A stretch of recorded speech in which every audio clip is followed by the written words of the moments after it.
Գյուրջան Կասկադ, հասանելի բնակարաններ 65 ամիս մարման ժամկետով։ Մեզ համար վերափոխման, նոր սկզբի, նոր ճանապարհի եւ այդպիսով նաեւ ինքներս մեզ գնահատելու եւ այդ գնահատանքի ճանապարհով հաղթանակներ կերտելու խորհուրդ ունեն։ Իջավ միածինը հոր կողմից, հոր մոտից եւ փառքի լույսը նրա հետ էր։ Սուրբ Էջմիածնի պատմությունը այսօր հիմնադրությունն է 303 թվականին 1722 տարեկան է Սուրբ Էջմիածինը։ Չկա ավելի մեծ, ավելի կանգուն խորհուրդ, քան Սուրբ Էջմիածնի խորհուրդն է։ Մայր տաճարը 1722 տարեկան է, 303 թվականին կառուցված, 301 թվականին հիմնադրված։ Եվ հետևաբար այս մեծ խորհրդի մեջ, փառքի լույսի խորհրդի մեջ, առաջին հերթին մենք մեր հայացքն ենք տեսնում, մեզ ենք տեսնում, կրում ենք այն պատմության մեծ խորհուրդը, հոգևոր ճանապարհորդությունը, որ յուրաքանչյուրս զգում ենք, սակայն շատ հաճախ չենք կարողանում արտահայտել։ Սուրբ Էջմիածնի շուրջ են հյուսված մեր բոլոր հաղթանակները, ինչպես ասացի։ Բոլոր ճանապարհները անցել են Սուրբ Էջմիածնով։ Խաչմերուկները պատմության, հարձակումները պատմության, մեր ամենանվազ ժամանակները եւ ամենամեծ ժամանակները դարձյալ անցել են Սուրբ Էջմիածնով եւ Սուրբ Էջմիածնի միջով։ Այսօր եւս Սուրբ Էջմիածինը, Մայր տաճարը, Մայրաթոռը, մեր ողջ եկեղեցին այդ պատմության կրողը լինելով նաեւ առաջնորդող նավ է մեզ համար։ Մեր կյանքում այս դաժան իրականության մեջ մեր, ինչպես միշտ ասել եմ, գողացված ուրախության եւ պատվի ժամանակներում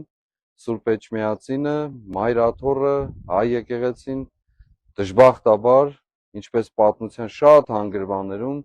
մնացել է որպես վերջին հանգրվան, որպես վերջին խրամատ եւ որպես վերջին պատնեշ։ Եվ հաղթելու է Սուրբ Էջմիածին, ինչպես հաղթել է մշտապես։ Սուրբ Էջմիածինը հիմնադրվել է Սուրբ Գրիգոր Լուսավորչի տեսիլքով, Տրթատ մեծ արքայի, ինչպես պատմիչը նկարագրում եմ, Արարատից հսկայական քարեր բերելով եւ հիմնադրելով, հիմքերում դնելով, Աշխեն թագու փեշերի մեջ դարձյալ Արարատի հողը պարունակած հիմքերի մեջ լցնելով, հետևաբար նաեւ այդ ավանդությունը, պատմությունը մեզ հուշում է այն մասին, որ մեր ամբողջ ինքնության համապարփակ ներկայությունը, խտացված ներկայությունը, արարատացած ներկայությունը, ովքեր դուրս են եկել, ովքեր ցանկացել են կործանել Էջմիածինը եւ Արարատը, իրենք մնացել են այդ քարերի տակ, այդ հողի տակ, որովհետեւ Սուրբ Էջմիածինը կառուցված է վեմի վրա, որը ոչ մի դժոխքի դուռ չի կարող սասանել։ Այդպես է Սուրբ Էջմիածնի պատմությունը։ Եվ այսօր յուրաքանչյուր հայ մարդու տոնն է, որովհետև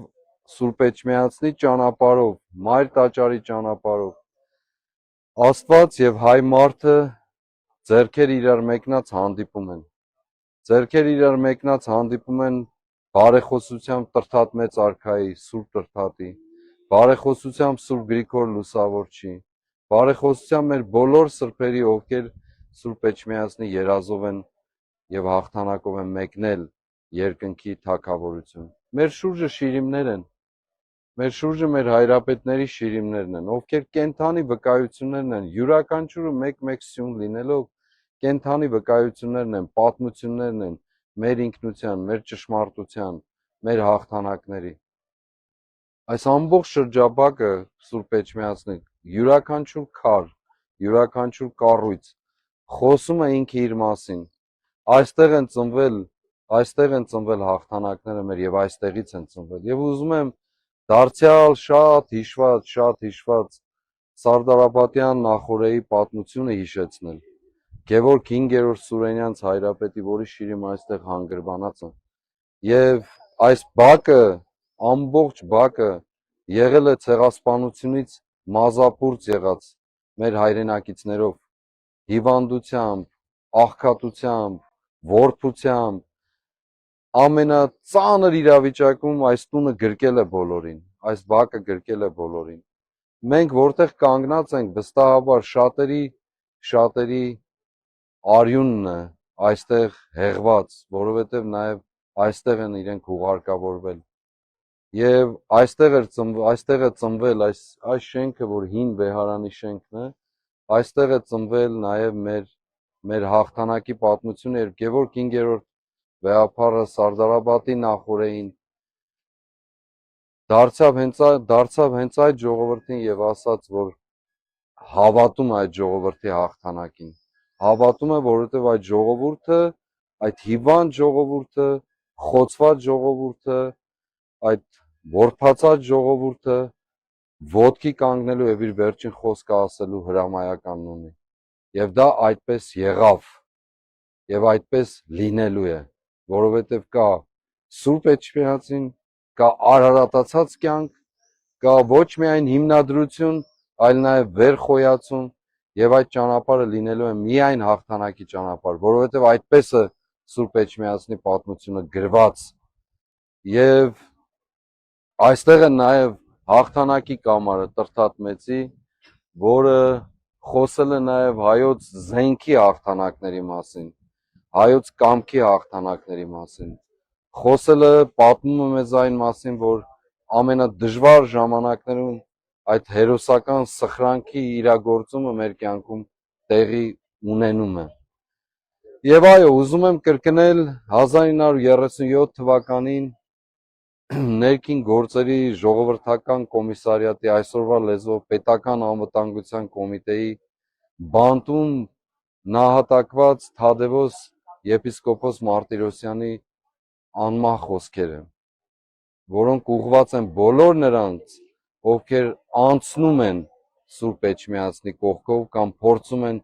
հարձակվել Սուրբ Էջմիածնի եւ Մայր եկեղեցու վրա։ Ասում է մարտիրոսացած նահատակ սրբազանը։ Սուրբ Էջմիածնի պատմությունը շատ մեծ ներկայություն ունի հայ ժողովրդի պատմության մեջ։ Անցել են շատ ժամանակներ, շատ թշնամական ժամանակներ, սրանք էլ կանցնեն եւ մենք կանցնենք,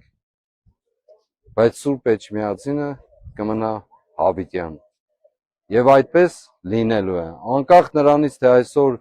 քանի տեսակ եւ ինչպիսի գույներով, երանգներով ու շերտերով հարձակում կա մեր ինքնության, մեր Սուրբ Էջմիածնի եւ Սուրբ եկեղեցու վրա, մեր պետության վրա, մեր կյանքի վրա, մեր կենսագրության վրա, մեր պատմությունը լինելու է եւ մնալու է հաղթանակի պատմություն։ Ժողովուրդ ջան, տոնը շնորհավոր։ Սուրբ Էջմիածինը թող որպես Աստծո համբույր դրոշմի սրտերիդ, մտներիդ, կամքիդ, հաղթանակիդ եւ հույսիդ տեսիլքի մեջ եւ որևէ վարքյան կասկած չունենաս քո իսկ հաղթանակի վրա, որովհետեւ Սուրբ Էջմիածնի զավակն ես, որովհետեւ պատմություն ունեցող մարդկանց զավակն ես, որովհետեւ պատմություն ստեղծած ժողովրդի զավակն ես, որովհետեւ հաղթանակից անխուսափելիորեն հաղթանակից չվախեցող մարդկանց զավակն ես։ Շնորհավորում եմ եւ մեր որդեական խոնարհումը Վեհափառ Հայրապետին, մեր ողջ հոգեվոր դասին եւ մեր ողջ ժողովրդին։ Չկա հայոց պետականություն առանց Սուրբ Էջմիածնի։ Սուրբ Էջմիածինը որպես Աստծուց իջած փառքի լույս մշտապես ճառագայթելու է մեր կյանքում, ցրելու մեր կյանքի խավարը։ Աստված օրհնի բոլորին։